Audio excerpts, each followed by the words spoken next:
Hey guys, so what we're going to do in this video is find the derivative of certain functions using the definition that we just learned about, right? So our limit definition of our derivative comes from, originally we look at our average rate of change, right? So f of b minus f of a over b minus a.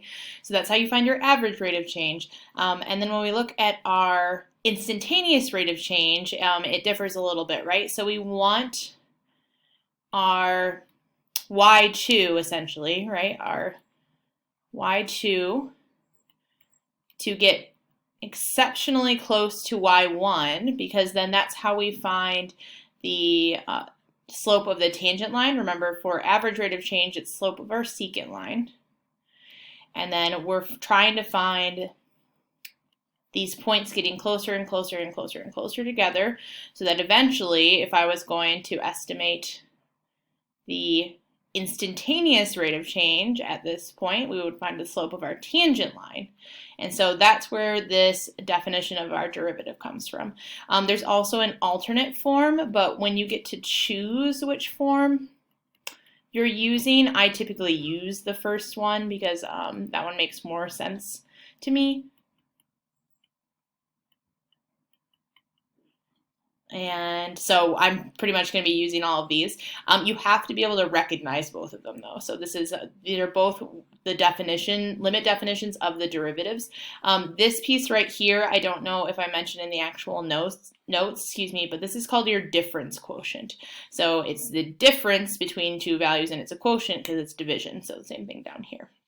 So when you find the limit of your difference quotient, that's how we define our derivative, or how we define our instantaneous rate of change or the slope of the tangent line. So what I'm going to do is in these problems is I'm going to use this first limit definition to find the derivative of these functions, or basically what I'm going to find is a way to always find the instantaneous rate, okay? So starting with this first piece, so the first piece that it's really important, I'm going to be using this. So right off the bat, it will be helpful if I could identify what f of x plus h and f of x look like. So just kind of off to the side, I usually do this part. So if this is f of x, I'll find f of x plus h by just plugging it in there, right? So negative 4x plus h plus 2. So that's what these pieces will both look like, your f of x plus h and your f of x.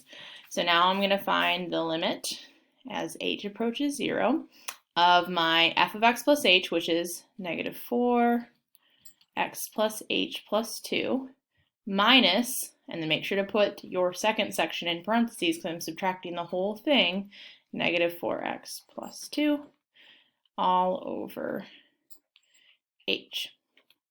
All right, and now I'm going to try to find this limit. The first thing I always try to do is plug in 0. If I do that, I would end up with an undefined answer, or excuse me, a 0 in the denominator. So what I'm going to do next is I am just going to start trying to simplify this numerator so that I hopefully will be able to cancel this denominator, right? So if I have the limit as h approaches 0, I'll go ahead and distribute this negative 4 on top, and I'll distribute this negative as well. So really we'll end up with negative 4x minus 4h plus 2, and then negative 4 would give me plus 4x minus 2 all over h. Okay, and so then the next thing I am going to do is I'm going to cancel out anything that can get canceled out. So I have minus 4x and a positive 4x. I have plus 2 and minus 2. And then that only leaves me with a negative 4h over h. So really my h's can cancel as well. So then if I'm finding the limit as h approaches 0 of all that's left is my negative 4, my answer would be negative 4. So this piece, this is the derivative of this, or for notation wise, I can say that it's f prime of x, right? My derivative notation is negative 4. This is the slope of my tangent line. It's also my instantaneous rate of change. Those are all terms that will hopefully become like intertwined in your mind, right? Derivative, instantaneous rate of change, slope of your tangent line, Awesome. All right, we're going to do the same thing for this one. So again, I'm going to be using this star definition because that's what I'm most comfortable with. And so I am going to go ahead and I have m of x, so I'll identify what m of x plus h will look like. So it'll be 3x plus h squared plus 3 times x plus h plus 3. Okay, so now I'm going to use my limit definition of my derivative to solve for this derivative. So I'll have the limit as h approaches 0 of 3x plus h squared plus 3 times x plus h plus 3. So there's my f of x plus h. That's that whole piece that I wrote is just this first part right here, minus my f of x, or excuse me, m of x in this scenario. So I'm going to put in that whole chunk right here. And that's all over h. Okay, so a couple of things are going to happen. First of all, I'll have to FOIL this bad boy before I distribute that 3. I'm going to distribute this 3. I'm going to distribute this negative. We're going to have a lot of things going on. So just off to the side, I think I'm going to solve out this whole piece. So I'll FOIL and then I'll multiply that 3 in. So I have 3x plus h, x plus h. Let's go ahead and FOIL first.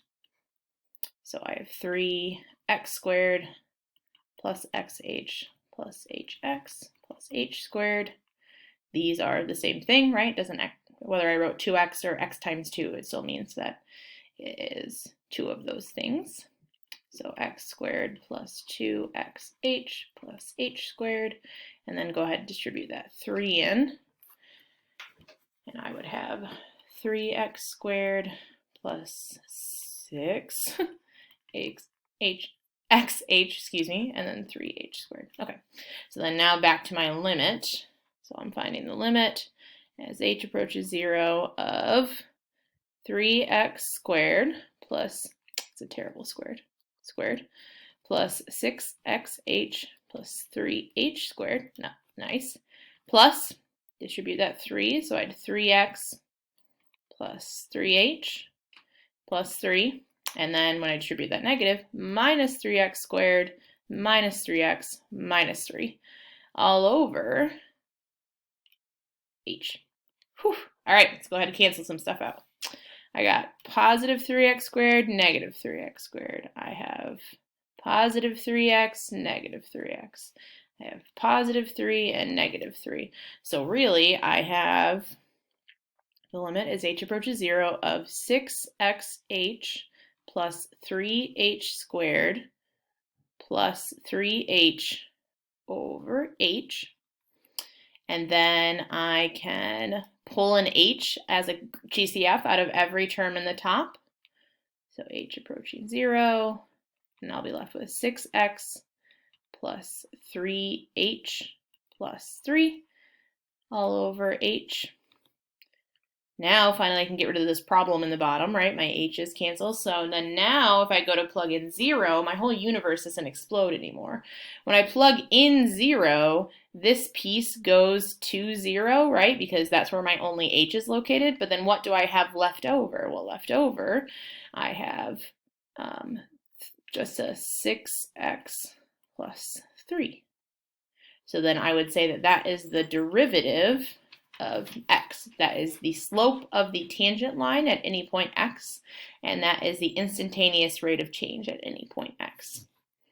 Okay, the algebra here is the hard part, right? So just the actual limit, the only thing we do at the end is plug in 0 when we're trying to find this limit. You just have to use some algebraic skill ahead of time. Okay.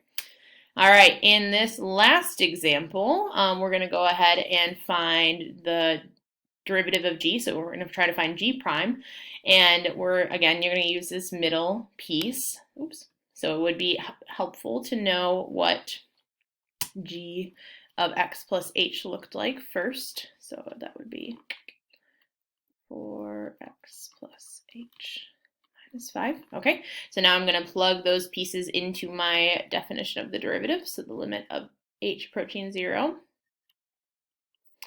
And then I'm going to have g of x plus h, so my square root 4x plus h minus 5 minus my g of x, so 4x minus 5 all over h.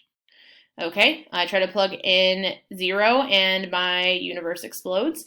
So then my next step is going to be try to, well, factor or simplify it all. And luckily with our limits, we know that when you have square roots, one of the ways that we solve square roots is we rationalize. And so I'm going to go ahead and multiply this whole thing by the conjugate. So the conjugate is going to be all this top stuff, but with a plus in the middle instead. So I'm going to get 4x plus h minus 5 plus square root 4x minus 5 on the top and the bottom. 4x plus h minus 5 plus 4x minus 5. Beautiful. And then we're just going to kind of keep working with this until we get something that's nice. So then I'm going to have the limit as h approaches 0 of, all right, on the top, remember we're going to go ahead and multiply them together. Oh, that's not where that goes. And you would FOIL, but whenever we multiply by the conjugate or rationalize, your middle terms always cancel out, so you're not too worried about doing anything except for your first terms times your last, or first terms multiplied together, and then your last terms multiplied together. So if I do the square root of 4 times x plus h minus 5 times the square root of 4 times x plus h minus 5, I get just 4x plus h minus 5. And then when I do negative square root of 4x minus 5 times positive square root of 4x minus 5, I end up with just negative 4x minus 5. Okay, then we make sure to, oh, and then we have all that stuff on the bottom still. So we still have h, and then we have 4x plus h minus 5 plus square root of 4x minus 5. So all that stuff is on the bottom. I just left it completely alone because, again, hopefully stuff will start canceling. So then we ignore the screaming children outside of my window. Sorry about that. And we're going to go ahead and start simplifying the numerator. So I'm going to distribute my 4. I'm going to distribute my negative. And I'll end up with the limit as h approaches 0 of 4x plus 4h minus 5 minus 4x plus 5 all over h, and then square root of 4x plus h minus 5 plus square root of 4x minus 5. All right, on top, I notice you got positive 4x, negative 4x, negative 5, positive 5. So the only thing that's left on top is a 4h, and so then now because I have an h on top and an h on bottom, and there's nothing else being added or subtracted on top, and this h is multiplying this whole thing, I can go ahead and cancel those h's out. So really what I'm trying to find is the limit as h approaches 0 of 4 over 4 parentheses x, plus h minus 5 plus square root of 4x minus 5. And now if I plug in h approaching 0, because now I've gotten rid of my problem h, if I plug in h approaching 0, that goes to 0. So really I'm just left with just a 4 on top, and then on the bottom I have a square root of 4x plus 5, or excuse me, minus 5. And then I have another one of those things, 4x minus 5. So really, in the denominator, I have 2 of those things. So 2 over 4x minus 5. And then I can reduce this. 4 over 2 reduces to just 2 over that whole thing. And there we go. That is the derivative. This would be equivalent to g prime of x. Awesome. All right, so if you guys go ahead and head to the practice problems, you choose one problem set, and you are going to try doing this stuff with those functions.